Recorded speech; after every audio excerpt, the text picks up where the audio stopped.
If you've been thinking about traveling to Portugal with kids, stop scrolling because this video has everything you need to know. At this point, I don't think it's much of a secret, but Portugal is a super family-friendly destination. It was the second international trip we took as a family of 4, and it could not have been a better choice. We found the Portuguese people to be super welcoming and warm, and we never felt out of place for bringing our kids along, whether to a wine tasting, a nice restaurant, or a food tour. We're already dreaming about our next trip to Portugal, and we'd highly recommend it for other families looking for a fun and easy place to travel with kids. Here are a few things I wish I would have known before our trip. Pack really comfy shoes for your kiddo because you'll be walking a lot and the cobblestone streets are uneven.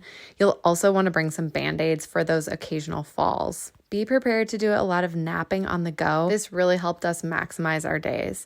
I highly recommend packing as light as possible. You can definitely leave your pack and play at home. We stayed at a lot of places on our trip and each one had a crib for us to use. One thing worth pointing out is that Lisbon and Porto are both very hilly cities, making it really difficult to use a stroller. We got a lot more use out of our baby carriers. It feels really wrong to not pack a stroller on a trip, but I think in Portugal, we could have totally gotten by without one. Portugal is a really easy country to drive around in, and I highly recommend making it into a road trip.